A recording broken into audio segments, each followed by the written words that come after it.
Out here bright early in the morning, PTing with my son, working up that sweat. Gotta sweat. Get up in the morning. Stop playing with yourself. Like I tell you, get that mind right, get that body right. Get out here with your kids too. Show them, hey, discipline and dedication. This way, son. Come on. Hey, so this real quick video is for one of my subscribers who emailed me a couple of weeks back and said, hey Manny, I want to become a freight broker. I want to start my own freight brokerage, and I just want to make at least $100,000 a year. So this video is for that subscriber who actually asked me that question. So one thing about brokering freight is that you can make a crazy amount of money brokering freight, but the thing about it is you guys have to be true hustlers if you want to be a freight broker. I mean, I'll tell you guys like this. Anyone could go start a trucking company. Anyone out here could go buy a truck and a trailer today, go apply for their authority and go get their MC number and USDOT number for $300, go get you some commercial insurance. Well, one thing about commercial insurance is very expensive these days too. So that's either putting people out of business or it's going to discourage people from getting into the business too.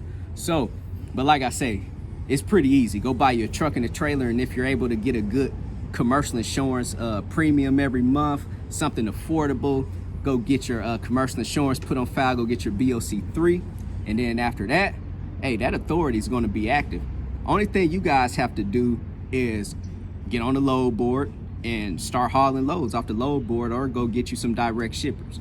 But it's a big difference from owning a freight brokerage. A freight brokerage to me requires a lot of hustle, and it requires this. Not to say that starting a trucking company don't require this, because it do. That's how I got into the business. I started the trucking company first, and then I start learning the business. As you guys know, the dispatching and the broker.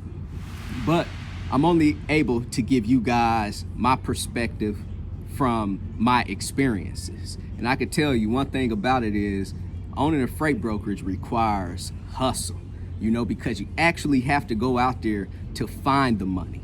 Like I say, so it's a difference from you guys running on the load board. Only thing you got to do is get on the load board, find the best load that fits you, call the broker up. Hopefully the broker has a load and you book the load, and that's how you're going to make your money.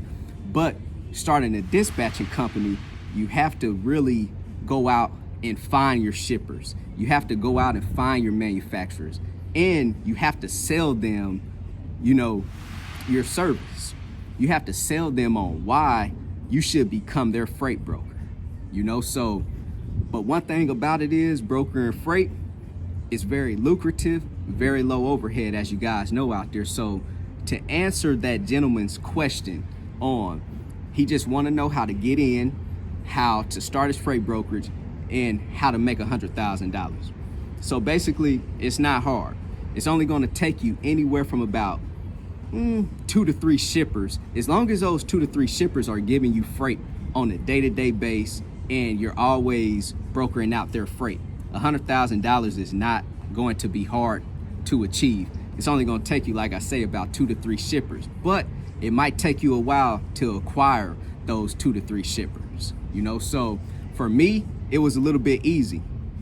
When I was back trucking, I figured out I'm about to start knocking 2 birds out with 1 stone. So while I was getting loaded and unloaded, as shippers and receivers, I just started to go into those shippers and receivers and let them know that I also broker freight. I leave my card, and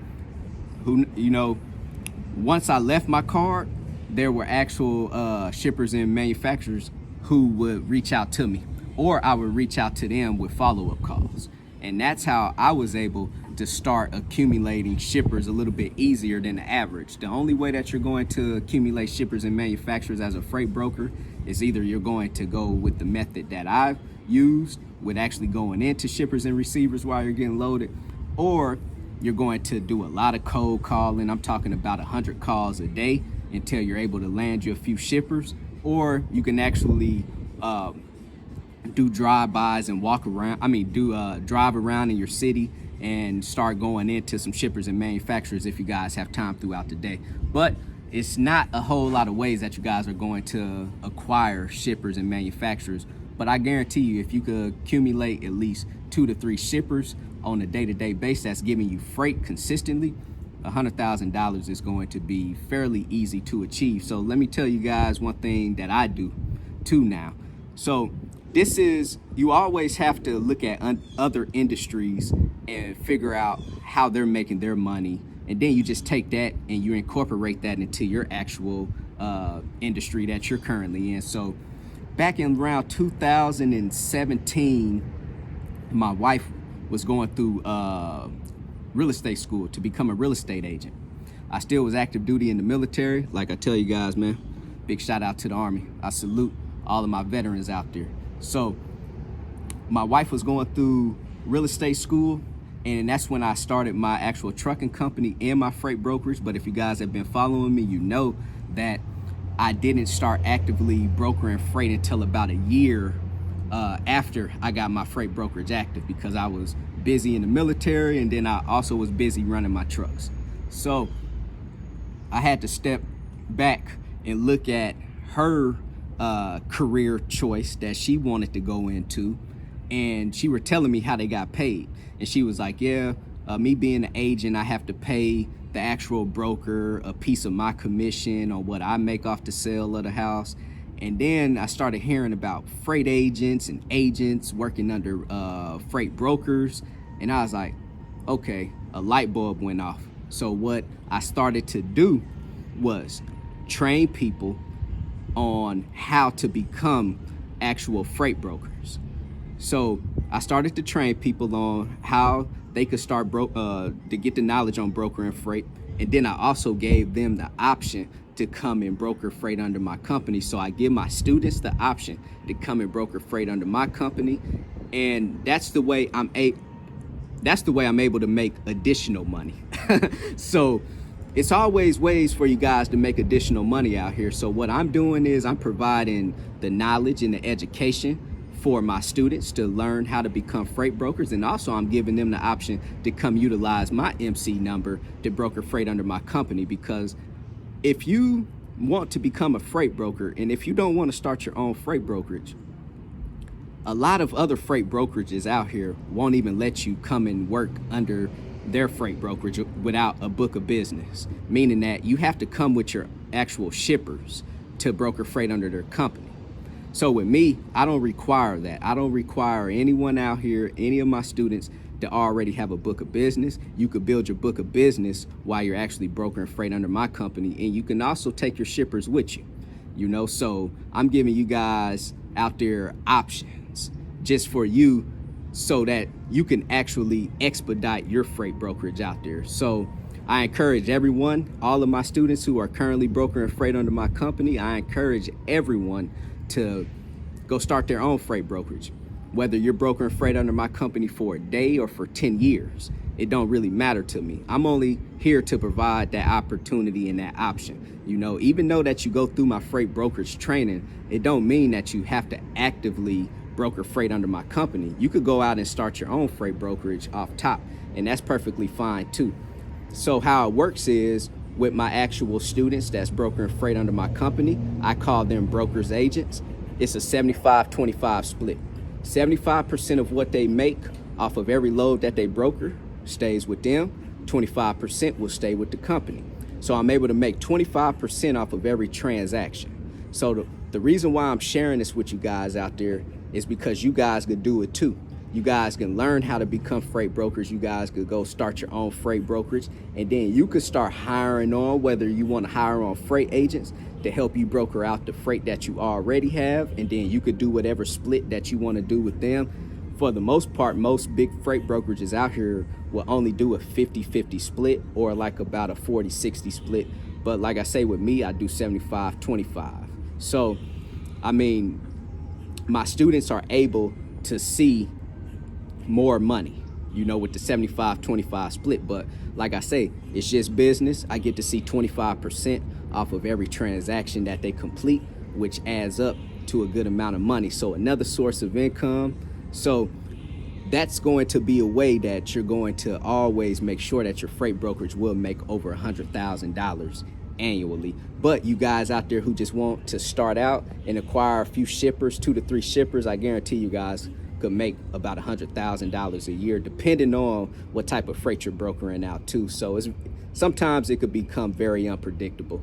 So man, I just want to put this video out there to you guys, man. I put a good video out yesterday about people calling themselves owner operators and all of that, but you know, like I told you guys, man, you guys are not real owner operators, and that's, you know, my whole thoughts, and I'll never go back on it. You know, you guys are not owner operators, so just go ahead and strap up them boots, and like we say in the military, man, Charlie Mike. You know, if I offended any of you guys out there, I'm not here for you know, I'm here to put out content. I'm here to get your minds going, you know. I'm not here to cater to your emotions. You know, one thing about business, it's no emotions in business. Business is straight money, you know. So one thing that I learned about business is the numbers really don't lie. And you guys heard a billionaire who wasn't even a billionaire at the time say that. You know, numbers don't lie. And that's the only thing I'm here to do, is give you guys facts, and that's it, you know. So, oh yeah, one more thing. So back to that gentleman who wants to make $100,000 in a year. Let me just put this out there to you guys too. If you guys can make $25,000 on your own, if you can make $50,000 on your own, $75,000, $100,000 on your own, you guys are going to be okay in this world, you know, because you can make it on your own, because there's something in your mind that it's that trigger that's triggering that hustle muscle in your mind. So man, if you out here making money right now, or if you haven't made any money in 2020 by yourself, I encourage everyone out there, man, become business owners. Get away from that rat race. Be able to hang out here in the pool, out here in the Florida heat. You know, I don't care if I'm sweating right now. I need a tan, you know. I'm a light-skinned cat. I need a little bit of sunlight, you know. I done got darker now here in Florida, man. Big shout out to Florida, you know. So CEO, commit, execute, and be obsessed. I'm gonna say that again. And also go visit my website, www.extraordinarymovement.com. Hit me up on my email at broker@managedtrans.com. If you guys have any questions out there, 30-day free trial with DAT. Go sign up with TAFS, Trans Financial Services, if you guys are looking for a factoring service. CEO, commit, execute, and be obsessed. Everybody be great out there.